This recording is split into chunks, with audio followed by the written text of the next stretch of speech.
Few could have foreseen that the meeting of a tiny house cat named Patty with a Pallas's cat named Nancy would blossom into such a touching and enduring friendship.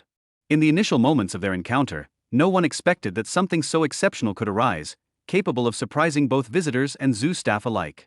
Yet, that is precisely what happened. Soon, something extraordinary occurred, astounding even the most seasoned keepers.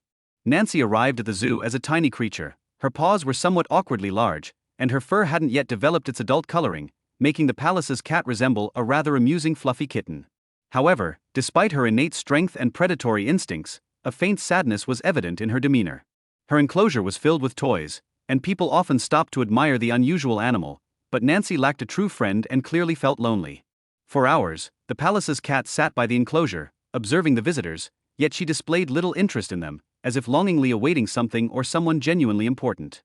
Everything changed dramatically when Patty, a small calico house cat, appeared at the zoo. Found in a box near the gates, the staff couldn't bear to leave her outside and decided to conduct an experiment, introducing the little one to Nancy.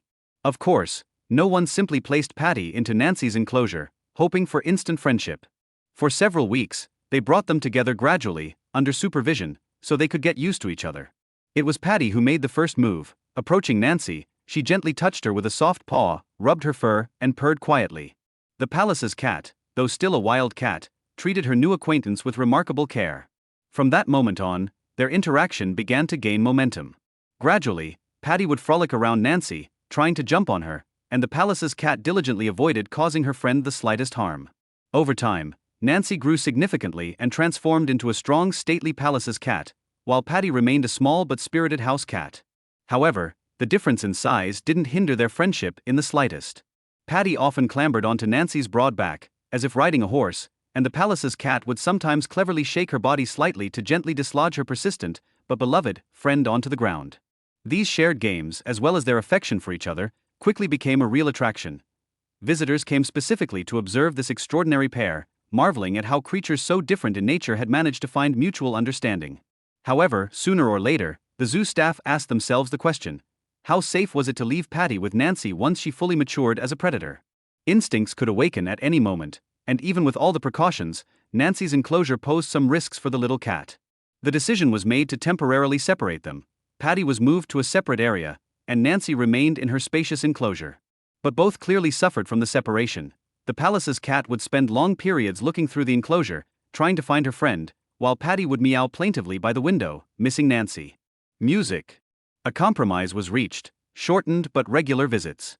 The staff began to bring Patty to Nancy again for short encounters, gradually increasing the amount of time they spent together.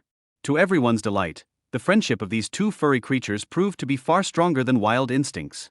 Nancy remained just as gentle and careful with her friend, and Patty, as always, was a bit of a tease, inviting the Pallas's cat to mischief. But the story didn't end there. A new resident was soon brought to the zoo, another Pallas's cat, named Tyson.